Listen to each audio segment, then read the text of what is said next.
سورہ بنی اسرائیل کی ابتدائی چند آیات ہیں جس میں اللہ تعالیٰ نے بنی اسرائیل کے ساتھ وعدہ کیا، یعنی ان کو تنبیہ کی ہے، اور ساتھ ساتھ یہ فرمایا ہے کہ ہم نے تورات میں آپ کے لیے کچھ چیزیں بیان کی ہیں۔ وہ قرآن میں اللہ نے بیان فرمایا کہ لَتُفْسِدُنَّ فِي الْأَرْضِ مَرَّتَيْن، یعنی اے یہودیوں، اے بنی اسرائیل، تم زمین پر 2 مرتبہ ضرور فساد برپا کرو گے، اللہ نے فرمایا ہے۔ وَلَتَعْلُنَّ عُلُوًّا كَبِيرًا فَإِذَا جَاءَ وَعْدُ أُولَاهُمَا، جب پہلی بار تم لوگ بہت زیادہ فساد برپا کرو گے تو خدا کا پہلا وعدہ وہاں پر آئے گا، بَعَثْنَا عَلَيْكُمْ عِبَادًا لَنَا، یعنی ہم اپنے خاص بندوں کو بھیجیں گے۔ ویسے یہاں پر گرامر کے روح سے ایک بعثنا یعنی ہم نے بھیجا، لیکن عربی گرامر کا قاعدہ ہے کہ اذا جب بھی آ جائے تو وہ مضارع کے معنی میں چلا جاتا ہے، یعنی جب یہ پہلے وعدے کا وقت آئے گا تو ہم اپنے بندوں کو بھیجیں گے، اولی بأس شدید، یعنی وہ سخت قسم کے جنگجو ہوں گے، فجاسوا خلال الدیار، وہ تمہارے گھروں کے اندر گھسیں گے، وکان وعدا مفعولا، اور یہ خدا کا وعدہ ہے اور یہ ہو کر رہے گا۔ سورہ بنی اسرائیل جس کو ہم سورہ اسراء بھی کہتے ہیں، 15ویں پارے کی ابتدا میں جو سورت ہے۔ پھر آگے کیا فرماتے ہیں؟ ثم رددنا لکم الکرہ کرۃ علیہم وامددناکم باموال وبنین، پھر خدا نے تمہارے لیے یہ طے کیا ہے کہ تمہارا وقت پلٹے گا، تمہارا دور پلٹے گا، اور تمہارے لیے مال دولت زیادہ ہو جائیں گے، تمہاری اولاد زیادہ ہو جائے گی، اور کیا ہوگا؟ وجعلناکم اکثر نفیرا، یعنی بنی اسرائیل سے خدا وعدہ فرما رہا ہے کہ پھر تمہاری اولاد زیادہ ہوگی، نفر زیادہ ہو جائیں گے۔ پھر فرماتے ہیں ان احسنتم احسنتم لانفسکم، اگر تم اچھا کرو گے تمہارے لیے اچھا ہے، وان اسأتم فلہا، لیکن تم پھر برائی کرو گے تو تمہارے خلاف ہوگا۔ پھر کیا فرماتے ہیں؟ فإذا جاء وعد الآخرة ليسوء وجوهكم وليدخلوا المسجد كما دخلوه أول مرة، جب دوسرا وعدہ پورا ہوگا، یعنی جب تم لوگ فساد برپا کرو گے دوسری دفعہ تو پھر خدا کا دوسرا وعدہ محقق ہوگا۔ اس وقت کیا ہوگا؟ ہمارے جو بندے ہیں وہ دوبارہ تمہارے گھروں میں داخل ہوں گے، مسجد میں داخل ہوں گے، یہاں مسجد سے مراد بیت المقدس ہے، اس میں داخل ہوں گے، کما دخلوه اول مرہ، جس طرح وہ پہلی دفعہ داخل ہوئے تھے، وَلِيُتَبِّرُوا مَا عَلَوْا تَدْبِيرًا، اور بنی اسرائیل کو کہتے ہیں جو جو تم نے بلند و بالا چیزیں بنائی ہوں گی ان سب کو وہ نیست و نابود کر کے رکھیں گے۔ میرا خیال میں اکثر لوگ جب یہ ترجمہ سنتے ہیں تو وہ کہتے ہیں ایسا لگتا ہے ہم نے قرآن میں کبھی پڑھا ہی نہیں تھا۔ واقعاً ہم نے پڑھا ہی نہیں ہے، ہم تو ویسے ریڈنگ کرتے ہیں نا، ترجمہ پڑھیں گے تو آپ کو بہت ساری چیزیں قرآن کے ترجمے سے سمجھ میں آ جاتی ہیں۔ اب حدیث کی طرف ہم چلتے ہیں، اس آیات کی جو تشریح ہے وہ معصومین نے کیسے کی ہے، اس کے لیے تھوڑا سا ہم مقدماتی گفتگو کریں گے جو کہ عصر ظہور کی کتاب سے ہم آپ کے لیے بیان کر رہے ہیں۔ عصر ظہور میں روایتوں کا خلاصہ اس طرح بیان کیا ہے کہ امام زمانہ کے ظہور سے کچھ عرصہ پہلے مسلمان پورے دنیا جو ہے نا 2 قسم کے فتنے میں گرفتار ہوں گے، خاص طور پر مسلمان۔ پہلا جو فتنہ ہے اس کو کہا گیا ہے کہ مغرب کا فتنہ، جس میں یورپ والے، آج کل جن کو ہم یورپ کہتے ہیں، روم والے، مغرب والے مسلمانوں پر غلبہ حاصل کریں گے۔ کس لحاظ سے؟ ایک تو ٹیکنالوجی کے لحاظ سے، علم کے لحاظ سے، اور اس کے ساتھ ساتھ وہ اپنے ثقافت کو مسلمانوں پہ مسلط کریں گے، یہاں تک کہ یورپ کا جو ثقافت ہے، مغرب کا ثقافت ہے، وہ ایک فتنے کی شکل میں گھر گھر میں گھسے گا، اور ان کا جو نظریہ ہے وہ دنیا میں معروف ہو جائے گا۔ پہلا فتنہ یہ ہے۔ دوسرا فتنہ جس کو روایات کے اندر، حدیثوں کے اندر فتنہ فلسطین کہا گیا ہے، یعنی فلسطین نامی جگہ پر، اس مقام پر ایک فتنہ پیدا ہوگا، اس فتنے کی وجہ سے عالم اسلام بالخصوص بلاد شام، جس میں آج کل جو لبنان ہے اور یہ جو دیگر ایریاز ہیں اردن وغیرہ، یہ بھی شامات، قدیم شامات کا حصہ ہے، تو وہ زیادہ متاثر ہوں گے۔ یہ حدیثیں کتابوں میں آتی تھیں تو یہ مصنف نے لکھا ہے، پرانے زمانے میں جب علماء اس کو پڑھتے تھے وہ کہتے تھے شاید یہ جو روایات ہیں جس میں کسی علاقے کی مذمت ہوئی ہے، کسی کی مدح ہوئی ہے، وہ کہتے تھے یہ شاید ضعیف روایات ہے۔ فلسطین میں چونکہ اس وقت کوئی فتنہ نہیں تھا، کوئی ایسی طاقت نہیں تھی جس کے ساتھ مسلمانوں کو جنگ کرنی پڑے، لیکن 1945-46 کے بعد جب سے اسرائیل بنا ہے تب سے یہ حدیثیں سمجھ میں آنے لگی، ورنہ پہلے تقریباً کئی ہزار سال تک، 1200 سال تک مسلمانوں کو یہ حدیثیں کلیئر نہیں ہو رہی تھی کہ یہاں پر اللہ نے جو وعدہ فرمایا ہے کہ یہودیوں کے ساتھ بڑے زبردست قسم کے جنگجو آ کے لڑیں گے، تو وہاں تو یہودی نہیں تھے، آپ کو پتہ ہے پہلے وہاں پر بیت المقدس کے اندر عیسائی ہوتے تھے، اور پھر وہاں جو صلیبی تھے، میرے خیال میں صلاح الدین ایوبی والی فلم جو اکثر لوگوں نے دیکھی ہے، وہاں بھی دیکھا ہوگا کہ عیسائیوں کے ساتھ جنگ ہوتی ہے مسلمانوں کی، وہاں تو یہودی مطلب نہ ہونے کے برابر تھے، تو روایت میں تو لکھا ہوا ہے کہ یہودیوں کے ساتھ مسلمانوں کی جنگ ہوگی۔ تو یہ ظہور سے قبل ہونے والا جو آخری فتنہ ہے، دنیا میں بہت سارے فتنے اٹھیں گے، ان میں سے آخری فتنہ یہ فتنہ فلسطین ہے۔ پھر کیا ہوگا؟ تو روایات میں واضح لکھا ہوا ہے، اہل سنت کی کتب میں بھی موجود ہے، جس طرح پچھلے کسی لیکچر میں نے باقاعدہ آپ کو وہ حدیث بھی بیان کی تھی جس میں رسول اکرم صلی اللہ علیہ وسلم نے وآخرین منہم لما یلحق بہم والی آیت نازل ہوئی، تو آپ نے فرمایا کہ یہ سلمان فارسی کی قوم ہے جو آخری زمانے میں آئے گی اور علم کو ثریا ستارے سے بھی اتار کے لائیں گے۔ تو یہ ایران کے قوم کے حوالے سے روایات بکثرت موجود ہیں، یہ غیبت نعمانی میں بھی ہے اور دیگر کتب میں بھی ہے کہ قم میں موجود ایک سید کے ہاتھ ایک انقلاب برپا ہوگا۔ وہاں پر انقلاب کا لفظ شاید حدیث میں نہیں ہے، لیکن میں مفہوم بیان کر رہا ہوں، جس کے ذریعے سے کیا کریں گے، وہ اس فتنہ فلسطین کو خاموش کرنے کی کوشش کریں گے، اور ان کے ارد گرد جو افراد ہوں گے ان کی خصوصیت بھی بیان ہوئی ہے کہ وہ لوہے کے ٹکڑوں کی مانند مضبوط ہوں گے، دنیا کی ملامت سے وہ نہیں ڈریں گے، اور وہ کیا کریں گے، خاص طور پر ان یہودیوں کے خلاف وہ قیام کریں گے۔ جیسا کہ قم کا نام روایت میں آیا ہے کہ امام صادق علیہ السلام فرماتے ہیں کہ قم کا نام ہی اہل بیت نے رکھا ہے، امام باقر علیہ السلام نے رکھا ہے کہ قم یعنی کھڑے ہو جاؤ، عربی لفظ قم، حالانکہ ایران کا شہر ہے لیکن نام ائمہ نے رکھا ہے قم یعنی کھڑے ہو جاؤ، قیام کرو۔ تو اہل قم سے مراد یہاں پر صرف قم کے شہر کے اندر لوگ موجود مراد نہیں ہیں، بلکہ جو بھی اس خط پہ موجود ہوگا قم کے، اس سید قم کے جس کے ہاتھ سے انقلاب آئے گا، اس کے خط پہ جو بھی موجود ہوگا ان سب کو اہل قم کہا گیا ہے، جس کے لیے ایک حدیث اس کتاب میں منقول ہے کہ اہل رے سے کچھ افراد آئے تھے، ایران کے رے یعنی آج کل کا تہران، تو انہوں نے کہا کہ ہم تہران سے آئے ہیں، ہم رے سے آئے ہیں، تو امام نے فرمایا کہ قم والو میرا مرحبا بکم یا اہل قم، اس طرح کے الفاظ ہیں کہ اے قم والو مرحبا آپ پر۔ انہوں نے کہا مولا ہم قم سے نہیں آئے، رے سے آئے ہیں۔ امام نے دوبارہ فرمایا کہ مرحبا، 3 دفعہ امام نے ان کو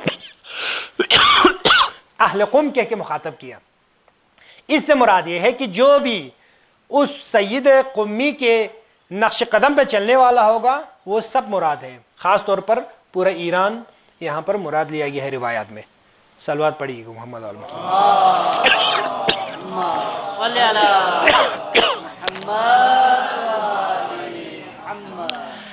میں تھوڑا جلدی گزر رہا ہوں کیونکہ میں دیکھ رہا ہوں کہ شاید تھوڑا سا سردی کا موسم بھی ہے، خیر مارچ کا مہینہ ہے، پھر بھی آج صبح برفباری ہوئی ہے، تو اس ٹھنڈک کی وجہ سے آپ سب میرے خیال میں تھوڑے سے پریشان لگ رہے ہیں۔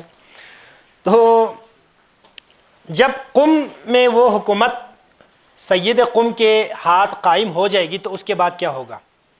اس کے بعد روایات میں کچھ جنگوں کا ذکر ہے کہ ایک طویل جنگ میں وہ داخل ہو جائیں گے۔ بعض علماء نے اس سے مراد ایران عراق کی جنگ کو لیا ہے، اور غالباً عصر ظہور کے مصنف نے بھی شاید وہی مراد لیا ہے۔ درود بھیجیے محمد۔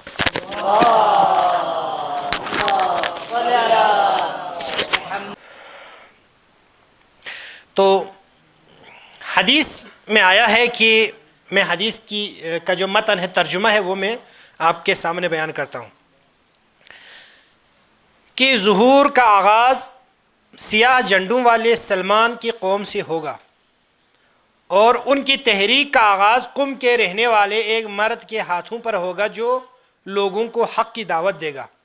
اس کی قوم اس کے ہمراہ جمع ہو جائے گی، اس قوم کے افراد کے دل فولاد کے ٹکڑوں کی مانند سخت ہوں گے، تیز و تند جکڑ انہیں اپنی جگہ سے نہ ہلائیں گے، نہ وہ جنگ سے اکتائیں گے اور نہ ہی بزدلی دکھائیں گے، اللہ پر توکل اور بھروسہ کرتے ہوں گے اور عاقبت متقین کے لیے ہے۔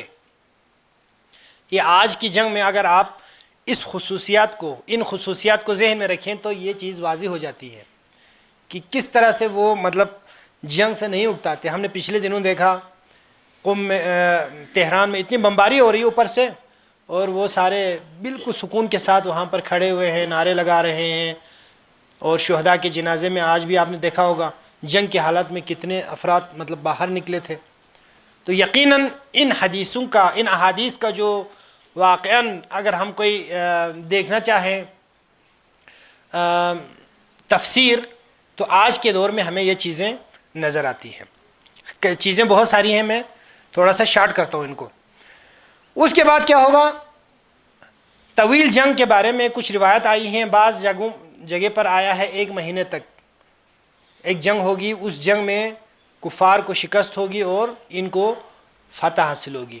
بعض جگہوں پر جو اہل سنت کے خاص طور پر کچھ روایات میں آئی ہیں کہ 72 مہینے تک یہ جنگ طویل ہو جائے گی۔ 72 مہینہ یعنی سمجھ لیں 6 سال ہمارے تقریباً بن جاتے ہیں۔ تو 72 مہینے جب یہ جنگ طویل ہو جائے گی تو ان کے جو لیڈرز ہیں، یعنی ان کا جو رہبر ہے، وہ بالآخر جب دشمن کمزور پڑ جائیں گے تو دشمن اس جنگ سے دور بھاگنے کے لیے کیا کرے گا؟ ایک اور حربہ استعمال کرے گا۔ دشمن اس طرح کرے گا کہ چونکہ ایرانیوں کے ساتھ ڈائریکٹ جنگ میں وہ جیتنے کا امکان ان کے لیے کم ہو جائے گا، تو وہ ان کے توجہ کو بٹانے کے لیے شام کے اندر کوئی کارروائی کرنا شروع کریں گے۔ یعنی وہ یہ کہیں گے کہ جناب ایران کے ساتھ تو عراق ملا ہوا ہے، اور عراق کے اندر چونکہ ہمارے مقدس حرم وغیرہ ہیں اور دیگر مجتہدین ہیں، دیگر ظاہر عراق بھی ہمارے لیے متبرک جگہ ہے، تو وہ شام والوں کو ابھاریں گے تاکہ وہ عراق پہ حملہ کریں۔ تو وہاں پر ان کو ایک مضبوط لیڈر کی ضرورت ہوگی۔ اس کے لیے وہ ایک شخص کو تیار کریں گے جو کہ سفیانی کے نام سے معروف ہے۔ اس کا نام سفیانی نہیں ہے، اس کا لقب یا تخلص چونکہ وہ بنو امیہ سے تعلق رکھنے والا بندہ ہوگا، اس لیے اس کا نام روایات میں سفیانی کے نام سے آیا ہے۔ وہ اس کو تیار کریں گے تاکہ وہ شام سے عراق پہ حملہ کریں۔ جیسے ہی وہاں پر سفیانی خروج کرنے لگیں گے، یہاں پر ایران میں بھی وہ سید جو ہے جس کو سید خراسانی کہا گیا ہے وہ قیام کریں گے۔ یعنی سفیانی اور سید خراسانی کا قیام ایک ہی دن، ایک ہی سال اور ایک ہی مہینے میں ہوگا، اور ساتھ ساتھ یمن میں سید یمانی خروج کریں گے۔ یہ تینوں شخصیات ایک ساتھ خروج کریں گے۔ جب یہاں ایران میں حکومت کا سربراہ یا جو ہم کہتے ہیں رہبر وہ سید خراسانی بنے گا، تو وہ اپنا کمانڈر ان چیف جس شخص کو لائیں گے اس کا نام بھی روایات میں آیا ہوا ہے، اس کا نام ہوگا شعیب بن صالح۔ شعیب بن صالح یا صالح بن شعیب، یہ مختلف روایات آئی ہیں۔ اس کی شکل، اس کی جو شباہت ہے جو بھی ہے وہ روایات میں بیان ہوئی ہیں۔ گندمی رنگ کا ہوگا، تھوڑے سے زرد کلر کا، اور اہل رے سے اس کا تعلق ہوگا۔ بعض روایات میں سمرقند بھی لکھا ہوا ہے، لیکن جو مضبوط رائے وہ یہ ہے کہ اہل رے یعنی تہران سے ان کا تعلق ہوگا، قبیلہ بنو تمیم سے اس کا تعلق ہوگا۔ ہلکی داڑھی ہوگی اس کی، بصیرت والا شخص ہوگا، اور اس کی 2 خصوصیات روایت میں آئی ہیں۔ ایک تو وہ قاطعیت والا ہوگا، یعنی اپنے فیصلے میں وہ بالکل قطع، یعنی قاطعیت اس کے فیصلے میں ہوگی، تردد کا شکار نہیں ہوگا، مجھے کیا کرنا چاہیے، یہاں پر صلح کرنا چاہیے یا جنگ جاری رکھنا چاہیے، نہیں، وہ قاطع فیصلے کرنے والا بندہ ہوگا۔ اور دوسری بات ہوگی کہ اس کی بصیرت بہت زیادہ ہوگی۔ یہ ہوگا کمانڈر ان چیف سید خراسانی کا۔ تو یہ سید خراسانی امام کے ظہور کی جو حتمی علامات ہیں اس کے ساتھ ان کا خروج ہوگا، کیونکہ ہمارے ہاں عام طور پر پہلے سے بہت ساری چیزیں ہم منطبق کرتے ہیں نا، یہ فلان شاہ سے فلاں، نہیں، یہ ہمیں کرنا نہیں چاہیے۔ چونکہ میں پہلے جب میں کراچی میں ہوتا تھا، دیگر جگہوں پر بھی اکثر لیکچر میں سنتا تھا، انہوں نے کہا شعیب ابن صالح سے مراد احمدی نجات ہے۔ بھائی اس کا نام احمدی نجات ہے، شعیب کہاں سے آ گیا؟ وہ کہتے تھے شعیب شعب سے نکلا ہے، وہ جوان ہے، تو یہ تو کوئی بات نہیں ہے نا۔ امام نے جب کوئی نام بیان کیا تو اس کا مطلب ہے اس نام کا بندہ آ جائے گا۔ اگر امام نے نام نہیں بتانا ہوتا تو امام بھی فرماتے ہیں نا کہ اس کا نام میں نہیں بتاتا، جس طرح امام زمانہ کا نام لینے سے منع کیا گیا ہے۔ تو یہ چیزیں جلدی جلدی ہم نشانیوں کے اوپر انتباہ کرتے ہیں، یہ رویہ ٹھیک نہیں ہے، خود ائمہ نے منع کیا ہے۔ جو لوگ وقت مقرر کرتے ہیں ان پر امام نے لعنت فرمائی ہے۔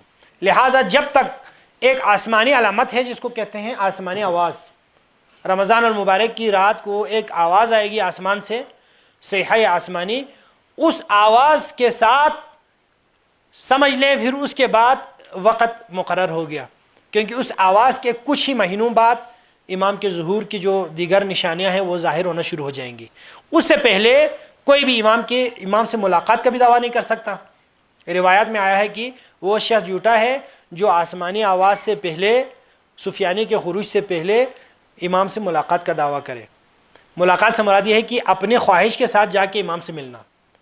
ایسے روایات موجود ہیں جس میں ہمارے مجتہدین سے امام کی ملاقات ہوئی ہے دعا کر کے کسی خاص مسئلے کی وجہ سے، وہ استثناء ہے۔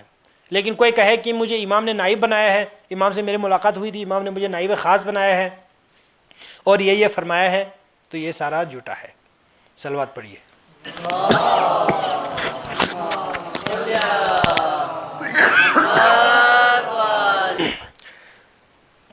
پھر یہودیوں کے بارے میں قرآن میں ایک اور آیت آئی ہے۔ امام کیا فرماتے ہیں، بلکہ قرآن کی آیت پہلے بیان کرتا ہوں پھر امام کی حدیث میں بعد میں بیان کرتا ہوں۔ بعثنا علیکم عبادا لنا اولی باس شدید، اس آیت کے روح سے امام نے فرمایا،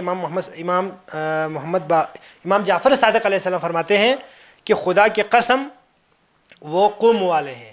یعنی میں نے اوپر آیت کا جو ترجمہ کیا تھا کہ جب پہلے وعدے کا وقت آئے گا تو ہم اپنے بندوں کو بھیجیں گے جو تمہارے گھروں میں گھسیں گے اور تمہارے جو بھی بلند چیزیں ہوں گی اس کو تباہ کریں گے، تو اس سے امام صادق نے فرمایا کہ وہ قوم والے ہیں، یعنی ایران والوں کی طرف امام نے اشارہ فرمایا۔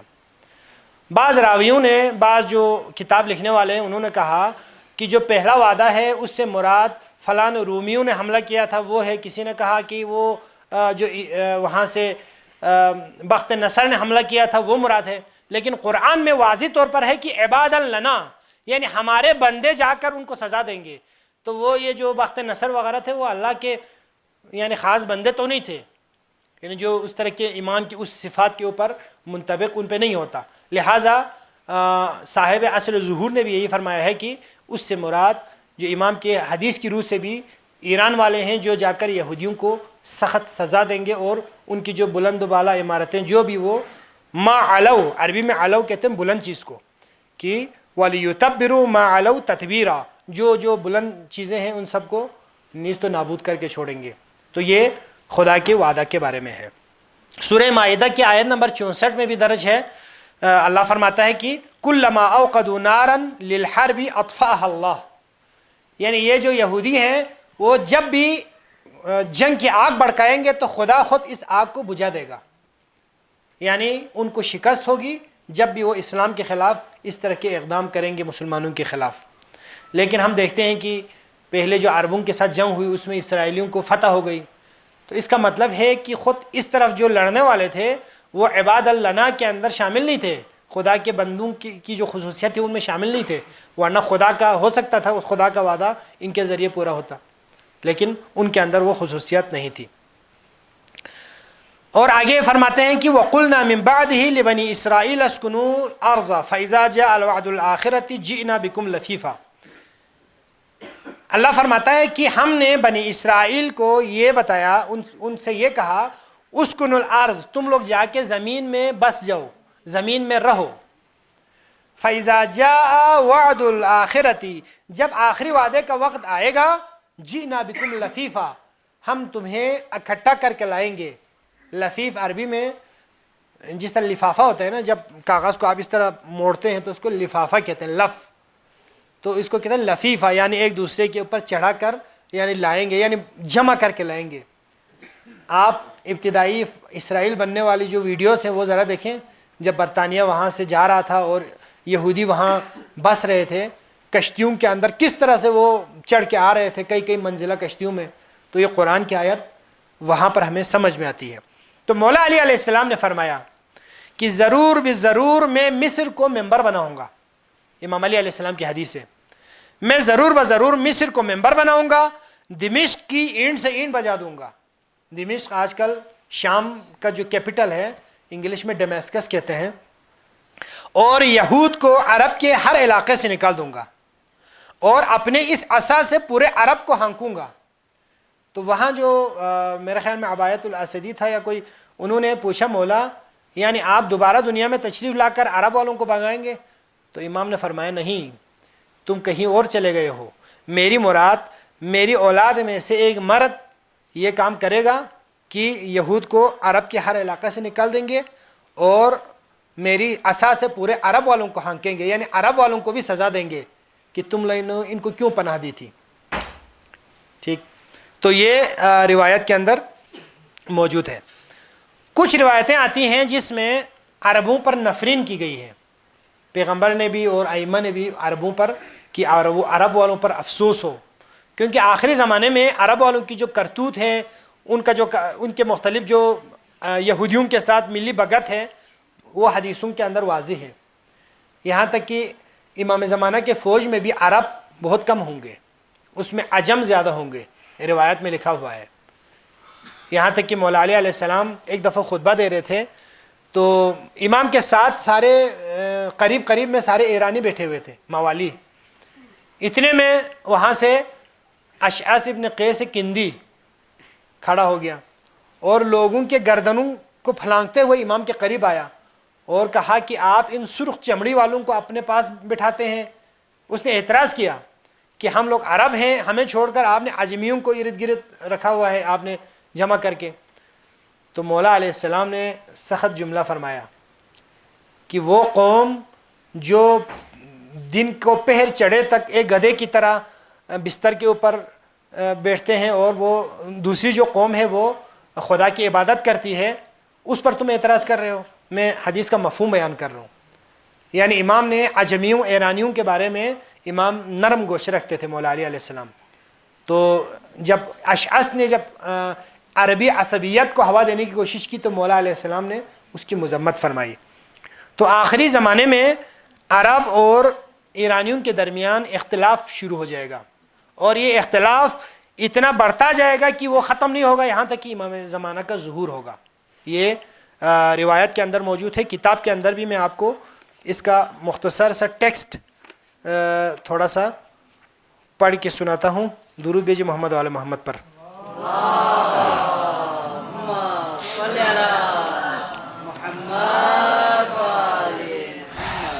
صفحہ نمبر 99 عصر ظہور میں لکھا ہے کہ عرب اور عجم کے حکمرانوں میں ایسا اختلاف ہوگا جو ختم نہ ہوگا بلکہ بڑھتا جائے گا، اور یہ اختلاف امام مہدی کے ظہور تک جاری رہے گا۔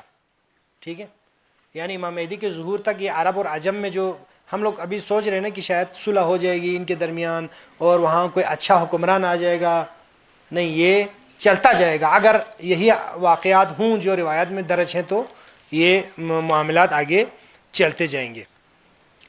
اب جب کمانڈر شعیب ابن صالح بن گیا اور یہاں ایران میں خراسانی ظہور کرے یعنی خروج کرے، تو خراسانی کی کوئی پہچان روایت میں آئی ہے؟ تو خراسانی کی جو پہچان روایت میں ہے کہ سب سے پہلا تو یہ ہے کہ وہ خوش منظر ہوگا، یعنی خوبصورت نورانی شکل کا ہوگا، اور ان کے دائیں رخسار پہ خال ہوگا۔ بعض روایتوں میں دائیں ہاتھ پہ خال ہوگا، بعض میں ہے دائیں رخسار پہ خال ہوگا۔ بعض لوگوں نے روایات میں خال لکھا ہوا ہے، بعض پہلے تشریح جو کرتے تھے دوست، خال سے مراد خلل ہے، اس سے مراد نقص ہے۔ روایت میں خال ہے، خال تل کو کہتے ہیں، ہم لوگ بھی اردو میں تل کہتے ہیں نا، جو ہمارے مثلا کسی کے پیشانی پہ کہیں پر بھی بلیک کلر کا ہوتا ہے، تو یعنی اس کے دائیں رخسار پہ یا دائیں ہاتھ پہ خال ہوگا، اور اس کو سید خراسانی کہا گیا ہے۔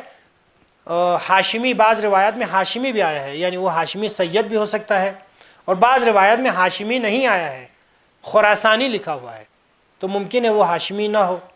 تو یہ روایات میں جو علامتیں بیان ہوئی ہیں۔ اچھا، اس کے بعد اس دوران حجاز میں ایک واقعہ رونما ہوگا۔ حجاز سے مراد آج کل کا سعودی عرب۔ وہاں کیا ہوگا کہ اچھی خاصی حکومت چل رہی ہوگی، اچانک سے ان کا بادشاہ مر جائے گا، قتل ہو جائے گا۔ بادشاہ جیسے ہی قتل ہوگا تو اس کے بعد اس بادشاہ کی جگہ پر جانشینی کے لیے بہت سارے لوگ آپس میں جھگڑا کریں گے، یہاں تک کہ مسجد حرام کے اندر بھی جھگڑا ہوگا اور کچھ لوگ قتل ہو جائیں گے وہاں پر۔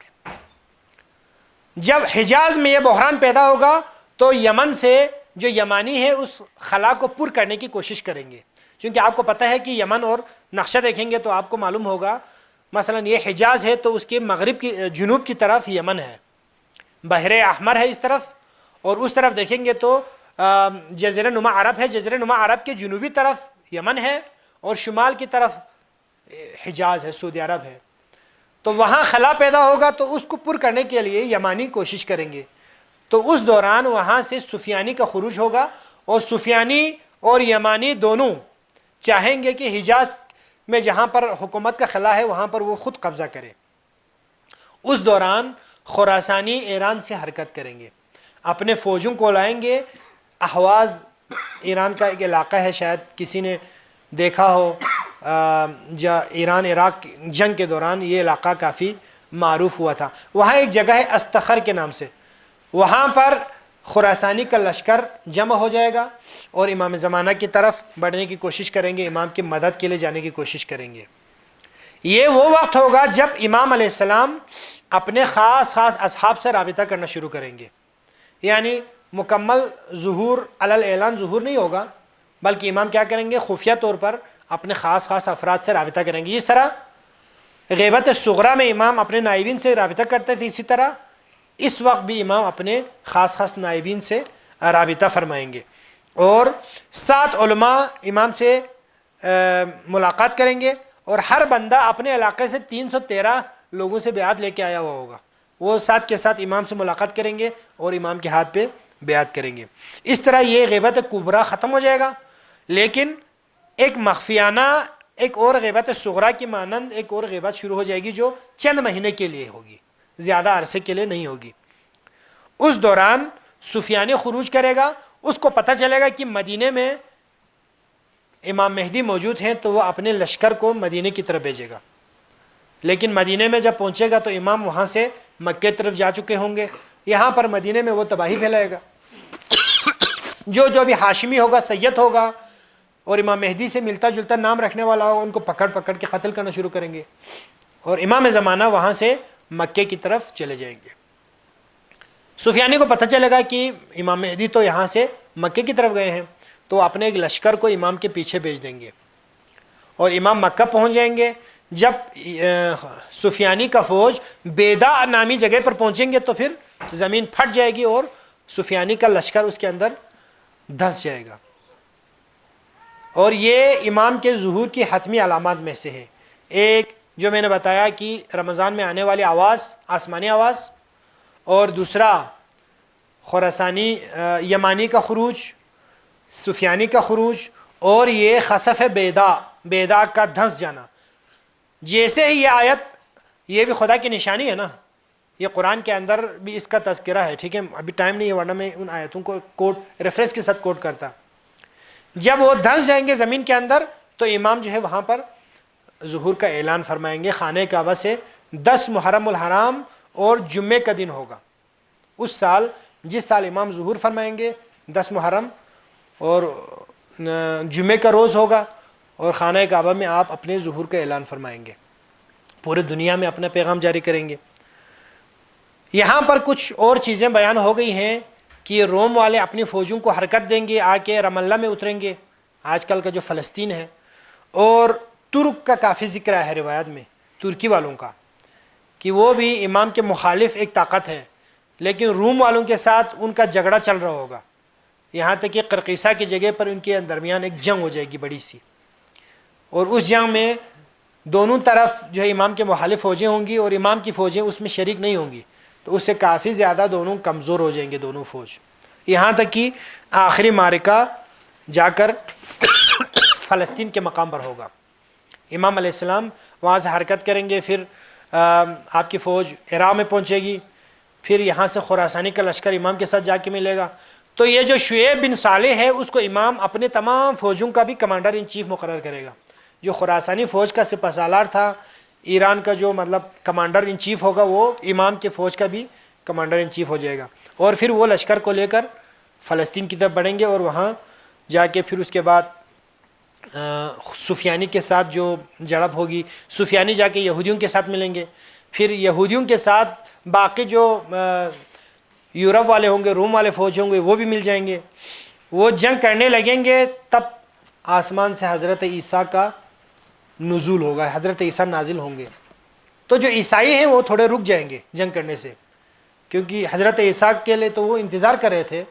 جب حضرت عیسیٰ نازل ہوں گے تو یہ جو عیسائی ریاستیں ہیں، خاص طور پر آج کل یورپ والے ہیں، دیگر جو ریاستیں ہیں جو حضرت عیسیٰ کو ماننے والے ہیں، وہ جنگ نہیں کریں گے. تو حضرت عیسیٰ کیا کریں گے؟ امام زمانہ کے ساتھ ان کا صلح کریں گے، 7 سال کے لیے صلح کریں گے. پھر دڑا دڑ لوگ حضرت عیسیٰ کی ہاتھ پہ بیعت کر کے امام زمانہ کے ساتھ شامل ہو جائیں گے. تو یہ جو عیسائی ہیں وہ آخری زمانے میں ان کی اکثریت جو ہے وہ امام زمانہ کے سپاہیوں میں شامل ہو جائیں گے. لیکن یہودیوں کے بارے میں ہے کہ وہ ان میں سے کم تعداد جو تو حقیقی انجیل تورات کو جب امام نکال کے لائیں گے انطاکیہ کی پہاڑیوں سے، تو پھر کچھ یہودی جو ہے ایمان لائیں گے، لیکن باقی لوگ پھر بھی ایمان نہیں لائیں گے. اس لیے فلسطین میں جو آخری جنگ عظیم ہوگی، سب سے بڑی جنگ، وہ فلسطین میں ہوگی. آج کے ٹاپک میں ہمارا وہ جنگ شامل نہیں ہے، اس کی تفصیل ہے، کون کون سے قوتیں ہوں گی، پھر کس طرح جنگ ہوگی، پھر یہودیوں کا قتل کیسے ہوگا، اس کے بعد دنیا کی حالت کیا ہوگی، پھر رجعت کا عقیدہ کیا ہے. یہ سب میں نے تھوڑا سا، چونکہ یہ ہمارا ٹاپک نہیں اس لیے بیان نہیں کریں گے. آج کا ٹاپک جو ہم نے بیان کیا کہ امام کے ظہور تک کیا کیا حالات ہوں گے، اس میں خاص طور پر ابھی جو جنگ چل رہی ہے، جہاں تک میں خود سمجھا ہوں کہ یہاں پر جو طویل جنگ میں داخل ہو جائیں گے، تو مجھے یوں لگتا ہے شاید اس سے مراد یہی جنگ ہے. کیونکہ اس جنگ کی جو خصوصیت بیان ہو گئی ہے، اس کے اندر بڑے بڑے لوگ شہید ہو جائیں گے، جس کے لیے امام نے پہلے ہی فرمایا کہ قتلاہم شہداء، یعنی جو اس میں قتل ہوں گے وہ سارے شہید ہیں. امام نے، ہم تو آج کل کوئی موٹر ایکسیڈنٹ بھی ہو جائے تو اس کو بھی شہید کہہ دیتے ہیں نا، آسان ہے ہمارے لیے. لیکن امام نے جو ٹائٹل دیا ہے شہید کا، وہ ان یہودیوں کے ساتھ جو ایرانیوں کی جنگ ہوگی اس میں جو شہید ہوں گے ان کے لیے امام نے شہداء کا لقب دیا ہے. لیکن ہم یہ اس پوزیشن میں نہیں ہے کہ ہم کہیں کہ 100% یہی جنگ ہے جس کا وعدہ کیا ہے، لیکن روایات پڑھنے سے اس کی جو خصوصیات ہے اس سے ہمیں یہی ظاہر ہوتا ہے. کیونکہ اس جنگ میں ایرانیوں کو فتح حاصل ہوگی. جو عراق کے ساتھ جنگ ہوئی ہے اس میں آپ کو پتہ ہوگا کہ جنگ بندی ہو گئی، 8 سال جنگ ہوئی ہے. اور اس 8 سال جنگ میں بعد میں یہ ہوا ہے کہ مطلب عراق نے جہاں جو خرم شہر دیگر علاقوں پہ قبضہ کیا تھا وہ چھڑوا لیا، لیکن صدام کو مکمل شکست نہیں ہوئی اس جنگ میں. یعنی اس جنگ کے بعد بھی صدام ملعون جو ہے وہ اپنے اقتدار پہ قائم رہا، یہاں تک کہ 2003 میں امریکہ نے جب حملہ کیا تب وہ چلا گیا. یعنی اس جنگ میں امام خمینی نے صلح کیا ہے. لیکن جس جنگ کا وعدہ کیا ہے اس میں یہ ہے کہ اس میں واضح طور پر ایرانیوں کو فتح حاصل ہوگی. تو اس فتح کی شکست میں بدلتے ہوئے جب دیکھیں گے یورپ والے، تو وہ اپنی خفت مٹانے کے لیے وہ شام میں سفیانی کو کہیں گے کہ تم عراق پہ حملہ کرو، تاکہ جو ہے وہ ان کی توجہ اس طرف ہو جائے، تو دنیا کی توجہ اس طرف ہو جائے. کیونکہ ہمارے ہاں بھی ہوتا ہے نا کہ کہیں پہ شرمندگی ہوتی ہے تو کوئی اور واقعہ کھڑا کرتے ہیں تاکہ سب کی توجہ اس طرف چلا جائے، سارے میڈیا والے اس پہ تبصرہ کرنا شروع ہو جاتے ہیں. تو ہمیں کیا کرنا چاہیے؟ یہ اصل بات یہ ہے، یہ تو دنیا میں ہونے والے واقعات ہیں، جس طرح اللہ نے وعدہ فرمایا وَكَانَ وَعْدًا مَفْعُولًا، خدا کا وعدہ ہے یہ ہوتا رہے گا. ہم نے اس واقعے کی نزاکت کو، اس کی اہمیت کو سمجھنا ہے. سب سے پہلی بات یہ ہے کہ ہماری ذہنی آمادگی بہت ضروری ہے. کیونکہ اس میں روایت میں آیا ہے کہ جب یہ واقعہ ہوگا، جب خراسانی قیام کرے گا، یمانی قیام کرے گا، تو پھر تم لوگوں پر لازم ہے کہ تم چاہے برف کے اوپر سے چل کے جانا ہی کیوں نہ پڑے، چلے جاؤ. یعنی امام نے یہ فرمایا ہے. دوسری ایک مزے کی بات یہ ہے کہ امام نے فرمایا یہ جب ایران میں جو حکومت قائم ہوگی تو اگر یہ میں اس واقعے کو درک کروں تو میں اپنے آپ کو صاحب امر کے لیے میں تیار رکھوں گا، اپنے نفس کو بچا کے رکھوں گا ان کے لیے۔ امام محمد باقر علیہ السلام فرماتے ہیں لو ادرکت، امام فرماتے ہیں اگر میں اس وقت کو درک کروں تو میں خود کو صاحب امر کے لیے میں بچا کے رکھوں گا۔ تو امام شہید ہو گئے، لیکن ہم نے تو درک کر لیا نا، اس میں کوئی شک نہیں ہے۔ آج کل کوئی ایک عالم بھی اختلاف نہیں کرتا کہ جس حکومت کا وعدہ کیا ہے امام کے ظہور سے پہلے، وہ حکومت ایران کے علاوہ کوئی اور حکومت ہے ایسا آج تک کوئی نہیں کہہ سکتا، کیونکہ بالکل وہی خصوصیات ساری اس کے اندر ہیں۔ قم سے جو مرد اٹھے گا پھر امام کے لیے راستہ ہموار کرے گا، پوری دنیا کے اندر قم والے حجت ہوں گے۔ تو جب ہم نے درک کر لیا تو ہم اپنے نفس کو امام کے لیے بچا کے رکھ سکتے ہیں۔ بچا کے رکھنے کا مطلب یہ نہیں ہے کہ ہم کہیں کہ بھئی کہیں کوئی حادثہ نہ ہو، گھر سے نکلے ہی نہیں۔ مطلب یہ ہے کہ اپنے ذہن کو آمادہ رکھیں، خود کو تیار رکھیں کہ امام جب بھی ہمیں پکاریں، یا جو سید خراسانی ہے، سید یمانی ہے، وہ خروج کر کے ہمیں بلائیں، اس وقت ہم یہ نہ کہیں کہ وہ گھر میں بچے ہیں، گھر میں کوئی اور نہیں ہے۔ جس طرح پیغمبر کے ساتھ بہت سارے لوگوں نے کہا تھا کہ ان بیوتنا عورہ، ہمارے گھر تو کھلے ہوئے ہیں، تو خدا نے فرمایا کہ وما ہی بعورہ، ان کے گھر کھلے ہوئے نہیں تھے، ان یریدون الا فرارا، یہ تو بھاگنا چاہتے تھے۔ ہمارے بارے میں بھی ایسا نہ ہو۔ ہماری محبت اپنی اولاد کے ساتھ، ہم اپنی ماں کے ساتھ، باپ کے ساتھ، اپنے مال دولت کے ساتھ ہوتی ہے، فطرت ہے، لیکن ولی امر سے بڑھ کے ان کی محبت کچھ بھی نہیں ہے، جس میں ہمارے لیے ہماری کوئی نوکری ہو، ہماری کوئی یہ چیز ہمارے سامنے بت بن کے سامنے آ جائے، ہماری بیوی بچے سامنے آ جائے کہ آپ چلے جاؤ گے تو ہمارا کیا بنے گا؟ نہیں، اگر ہم یہاں رہیں اور ادھر موت آ جائے تو پھر کیا بنے گا؟ اس سے بہتر یہی نہیں ہے کہ جب امام بلائیں تو ہم چلے جائیں۔ تو سب سے زیادہ ضروری ہماری ذہنی آمادگی ہے، جس کے لیے اگر ہم آمادہ ہوں تو پھر جا کے آگے بات بنے گی۔ دوسری بات یہ ہے کہ عصر ظہور میں انہوں نے لکھا ہے کہ امام نے جو فرمایا کہ میں اگر اس حکومت کو درک کروں، ایران کی حکومت کو، تو صاحب امر کے لیے خود کو آمادہ رکھوں گا۔ اس سے مراد انہوں نے یہ لیا ہے کہ شاید اسلامی حکومت کے قیام اور امام کے ظہور میں ایک انسانی عمر کے لگ بھگ کوئی وقت ہوگا، کیونکہ امام نے فرمایا میں آمادہ رکھوں گا، اس کا مطلب ہے کہ اتنا زیادہ عرصہ نہیں ہوگا کہ جو ایک انسان کی عمر سے بڑھ کر وہ حکومت ہو جائے، بلکہ وہ عام عادی انسان کے عمر کے لگ بھگ کا وقت ہوگا، جس میں امام کے ظہور اور اس حکومت کے درمیان یہ وقفہ ہو سکتا ہے۔ یہ عصر ظہور کے مصنف کا، علی القرانی کا تجزیہ ہے۔ تو لہٰذا ہم سب سے پہلے تو خدا کا شکر ادا کرتے ہیں کہ ہم نے ایک ایسا وقت دیکھا جب تشیع دنیا میں عروج پہ جا رہا ہے۔ ہماری جو تاریخ آپ دیکھیں تو ہمیشہ تقیہ کی حالت میں رہے، یہاں تک کہ والد جب مرتا تھا تو اپنے بیٹے کے لیے وصیت کرتا تھا کہ ہم لوگ مکتب تشیع سے تعلق رکھتے ہیں، یعنی بچے کو تب تک پتہ نہیں ہوتا تھا کہ اس حد تک تقیہ کی حالت میں رہتے تھے۔ لیکن آج ہم دیکھ رہے ہیں کہ الحمدللہ پوری دنیا میں جتنے ہم ٹی وی چینل بھی دیکھیں، سب کہتے ہیں کہ ہم توقع نہیں کرتے تھے کہ ایران کے اندر اتنی طاقت ہوگی کہ وہ یہود و نصارہ کے ساتھ اس طرح سے لڑیں گے۔ یہاں تک کہ جو ہمارے اہل خلاف جن کو کہا جاتا تھا، وہ بھی اس بات پہ قائل ہو گئے ہیں کہ یقیناً آج اگر کفار کے ساتھ اسلام کی نمائندگی کرنے کے لیے کوئی لڑ رہا ہے تو وہ ایران ہے اور ملت تشیع ہے۔ تو یہ ہمارے لیے فخر ہے۔ باقی شہادتیں ہیں، آج ہی شہادت ہوئی ہے، ہمارے رہبر کے بازو تھے علی لاریجانی اور دیگر جو افراد شہید ہوئے ہیں۔ یقیناً یہ شہادتیں بہت زیادہ ہمارے لیے بھاری ہیں، لیکن اصل چیز کیا ہے؟ نظام اسلامی ہے۔ قرآن میں بھی ہے کہ محمد کیا ہے؟ ما محمد الا رسول قد خلت من قبلہ الرسل افئن مات او قتل انقلبتم علی اعقابکم۔ محمد تو اللہ کے رسول ہے، محمد نہیں ہے مگر خدا کے رسول۔ اگر وہ قتل ہو جائے تو کیا تم اپنے الٹے پاؤں پھر جاؤ گے؟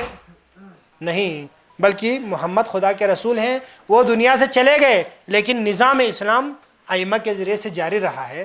تو یہاں پر بھی نظام اسلامی جو حکومت اسلامی ہے، الحمدللہ وہ جاری و ساری ہے۔ احادیث سے، آیات سے ہمیں پتہ چلتا ہے کہ اس حکومت اسلامی اور امام زمانہ کے ظہور کے درمیان کوئی فترت نہیں ہے، کوئی گیپ نہیں ہے کہ یہ حکومت ختم ہو جائے گی، کافر پھر غالب آئیں گے، پھر جا کے امام ظہور ہوگا۔ ایسا کچھ بھی نہیں ہے۔ آج کل کچھ لوگ شک پھیلا رہے ہیں دنیا بھر میں، سنا ہے کہ ہمارے علاقے میں اس اردو میں بھی آ گیا ہے کہ وہ امام جب تک ظہور نہیں ہوں گے جب تک دنیا میں فتنہ فساد نہ پھیلے، گناہ نہ پھیلے، اس لیے سب مل کے گناہ کرو تاکہ امام جلدی آ جائے۔ نہیں، یہ شیطانی چال ہے، ایسا نہیں ہے۔ بڑے بڑے شہید مطہری جیسوں کو قتل کرنے والوں کے ذہن میں بھی اسی طرح کا فطور تھا کہ وہ دنیا میں عدل کا نظام آ جائے گا تو امام ظہور نہیں کریں گے۔ ایسا نہیں ہے۔ امام کے ظہور کی علامات میں سے ہے دنیا فتنہ و فساد سے بھر چکی ہوگی، لیکن اس کی شرائط میں سے امام کے لیے فوج آمادہ ہونا، امام کے لیے اعوان و انصار آمادہ ہونا اس کے شرائط میں سے ہے۔ تو ہم نے شرائط کو پورا کرنا ہے، علامات کو پورا کرنا خدا کی ذمہ داری ہے۔ آسمانی آواز کا آنا، یمانی کا خروج کرنا، سفیانی کا خروج کرنا، بیدا کا دھسنا، یہ میرا اور آپ کا کام نہیں ہے۔ خدا چاہے تو ایک ہی رات میں سارے علامتوں کو پوری کر سکتا ہے، اور یہ آواز، آسمانی آواز کا آنا حتمی ہے، لیکن رمضان میں ہی ہونا یہ حتمی نہیں ہے۔ حتمی علامات یعنی آسمانی آواز کا آنا، حتمی علامات سفیانی کا خروج۔ اب ہو سکتا ہے سفیانی کا خروج رجب میں نہ ہو، شعبان میں ہو، شعبان میں نہ ہو رمضان میں ہو، رمضان میں نہ ہو شوال میں ہو۔ تو یہ حتمی کا مطلب وہ علامتیں حتمی ہیں، وہ ڈیٹ آگے پیچھے بھی ہو سکتی ہیں۔ لہٰذا ہم نے اپنے آپ کو آمادہ رکھنا ہے، اپنی اولاد کی اس خط پہ تربیت کرنی ہے کہ کل جا کے وہ امام کا ناصر بن جائے، امام کی مدد کرنے والا بن جائے۔ ایسا نہ ہو کہ امام کے منتظر رہیں، آخر میں جب امام تشریف لائے تو ہم اپنے دنیاوی مصلحتوں کے اندر شکار ہو جائیں۔ ایک اور اہم بات یہ ہے، جب امام کا ظہور ہونے لگے گا، آسمانی آواز آئے گی یا یہ جو علامتیں پوری ہوں گی، تو بعض لوگ امام مہدی ہونے کا دعویٰ کریں گے، دنیا میں باقاعدہ اعلان کریں گے۔ وہ 12 جو ہے نا، میرے خیال میں کوئی 12 جھوٹے جھنڈے مہدیویت کے دعویٰ کرنے والے ظاہر ہو جائیں گے دنیا میں۔ تو ہم کیسے پہچانیں گے پھر وہ اصلی ہیں یا نقلی کوئی وہاں پر دعویٰ کر رہا ہے؟ تو امام نے فرمایا کہ جو مومنین پر امام زمانہ جس طرح سورج واضح ہے اس طرح سے امام کا ظہور واضح ہوگا، یعنی ان کو شک نہیں ہوگا۔